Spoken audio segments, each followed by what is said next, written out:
What's up, everybody? Welcome back to Mike's Tool Shed. This episode is what's in Mike's electrical tool bag now that he's not an electrician anymore. So, before, all of my tools, being an electrician, you could say were electrical tools. I was outfitted to do absolutely anything. Hooking up a generator, running conduit. The sky was the limit. I had all the tools in my van.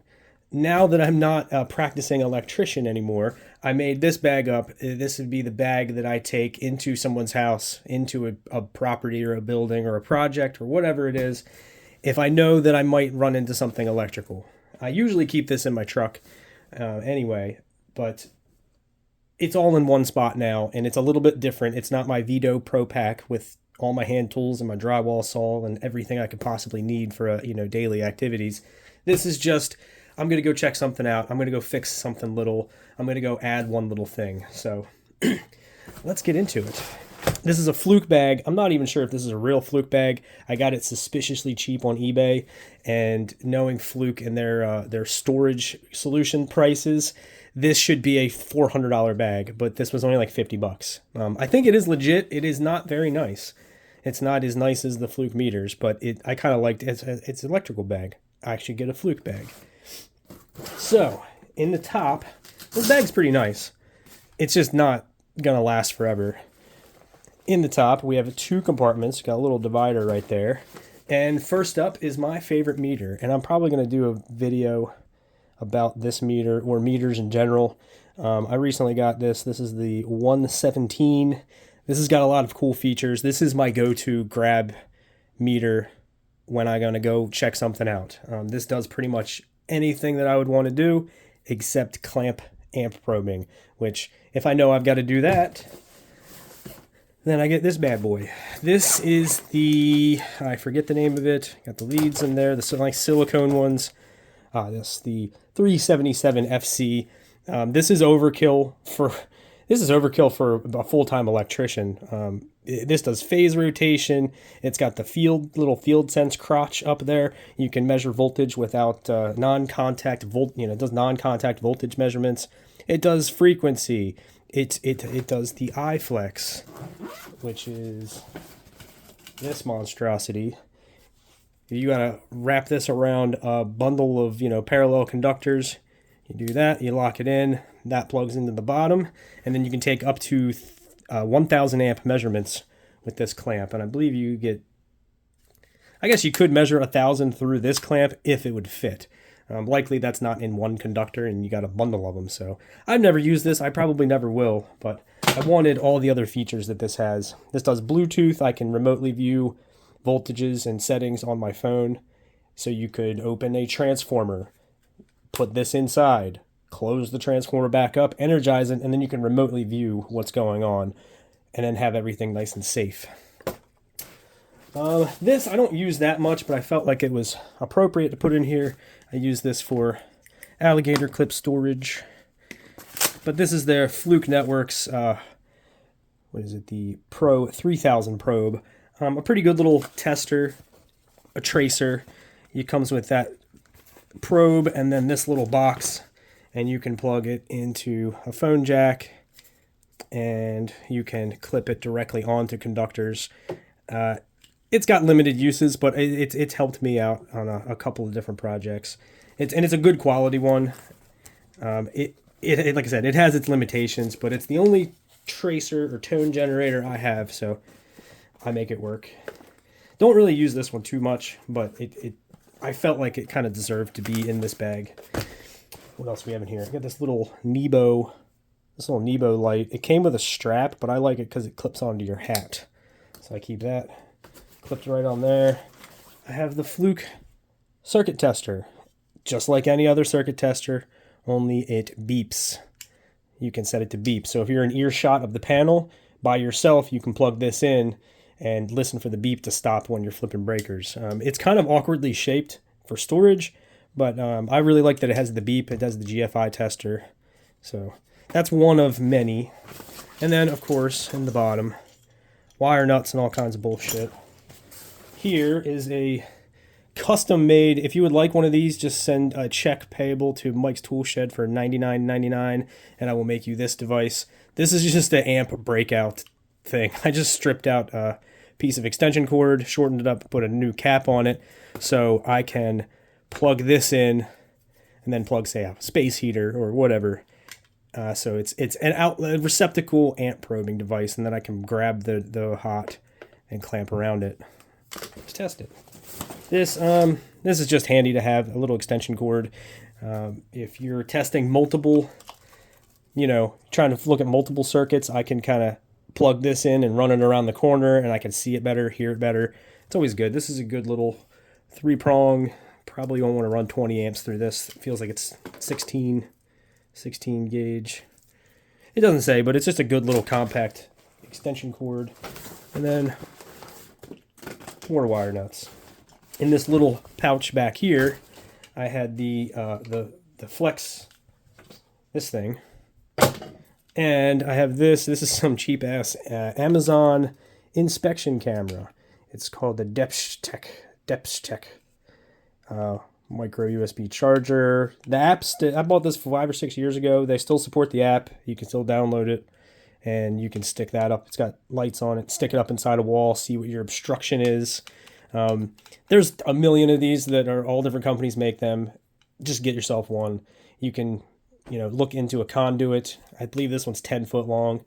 I've used the hell out of it. It's the kind of thing that you don't really use it a lot, honestly. But when you do need it, it's the only thing that will help you. And it will, it will likely help you solve the issue that you're having. Because you're not pulling this out unless you have some kind of issues.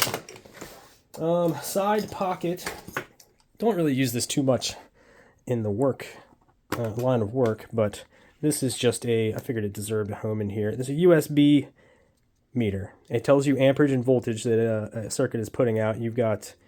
This is the USB in and full USB out. And then on the sides, you have a C in and a micro in, and then you have a C out. And then it comes with a adapter, so you can see what's going on with your chargers. Is the thing not charging? Is the charger not capable of giving the thing enough juice? I've used this a bunch, and it's helped me figure things out, especially with all the different power delivery standards there are now. And certain things now require a power delivery standard, and if you just have your old bullshit 1.5 amp charger, it's not even gonna charge some of the devices today. So, this is my hope my old boss doesn't see this. This is the Tripmaster 5000. I'm not going to explain how to make this or what it does, but if you know, you know. I don't recommend this, but sometimes you got to get dirty. Sometimes you got to get rough with it. In here, the only hand tools that are really standards in here are my heavy duty Klein 10-in-1, and then these strippers. They're like the heavy duty, so they serve double duty with linemen and strippers, so I don't have to carry around like that yellow-handled Klein lineman. This does pretty much everything. It's screw cutting, got a crimp on the bottom. It's a little, with this being so thick, it's a little awkward to strip, but it gets the job done. And this isn't for like all day installing outlets. Like I could do it, but I wouldn't want to. I would, in that case, I would have just a regular pair of my go-to strippers for that. And the Klein heavy duty 10-in-1 is the best screwdriver on the planet as far as multi-bit screwdrivers. The regular 10-in-1 would just get destroyed if you would use it as a chisel or a pry bar. This one puts up to it a lot better. I haven't really broken one.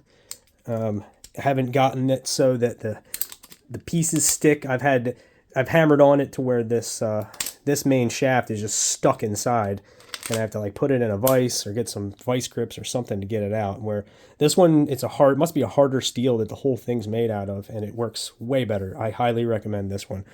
The magnetic one sucks, and what was that other? There was another one I hated too. But of the innovations in the Klein 10 and 11-in-1s, this is my favorite.